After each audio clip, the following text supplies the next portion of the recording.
I posted an On This Day video from whatever it was a couple of years ago where somebody said that the relief package when Biden first got into office for the people who were still out of work and suffering from COVID, that third stimulus package, somebody said that 98% of that money went to people overseas. And I was like, where's your evidence of any of this happening? This person comes in and says, I don't know about 98%, but I do know we just sent how much more to Ukraine and Africa while people in North Carolina are still living in tents. And my response to that would be this. There's only one group of people that can stop that, and that's the Republicans. Joe Biden can only declare the areas a natural disaster, a natural emergency, a natural disaster, so that people in that area can submit for federal aid, which he did before the storm ever hit. FEMA's only allowed to give out so much money, $750 per person for immediate on the spot needs, like a hotel room tonight, a dinner tonight, as soon as the storm hits. Above and beyond that, it is up to the House of Representatives in Congress to pass an aid bill. The House of Representatives is controlled by the Republicans. When the hurricane hit, people were begging the Republicans to come back to Washington to pass a bill to get funds into the hands of the people in states like North Carolina, West Virginia, South Carolina, Florida, Alabama, wherever was damaged, North Carolina being the one that we talk about the most. Come back to Washington. They were on break. Come back to Washington, D.C. and get a package passed. As a matter of fact, a Republican and Democratic member of the House of Representatives from Florida was like, let's go. We'll get on a plane tonight. Let's go. But the Republican Speaker of the House, Mike Johnson, said, no, we're going to wait until after the election. At that point in time, the election was a month out, roughly a month out.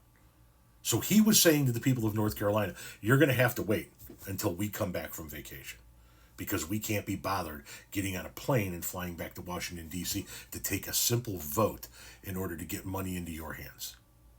What was really happening, in my opinion, was he didn't want to hold a vote prior to the election because he knows that the most number of no votes for that aid is going to come from the Republican Party. Nevertheless, it's been over a month since the election. They've been back from break for weeks. No bill. So you want to complain about the fact that there are people in North Carolina living in tents? Don't tell me. Tell congressional Republicans. Tell Speaker Mike Johnson. Tell the Republicans in the House of Representatives, because they are literally the only people that can do anything about it. The president can't legally appropriate funds for those folks. He can't do it.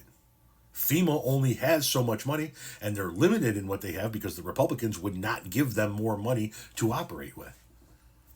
The Republicans could pass a bill tomorrow. I know they're not going to do it today because it's Sunday, and Lord knows they can't be bothered. They haven't been able to be bothered for over 2 months now. But they could pass a bill tomorrow, and they will get Democrats to vote for it, and they will get the Democratic president to sign it into law.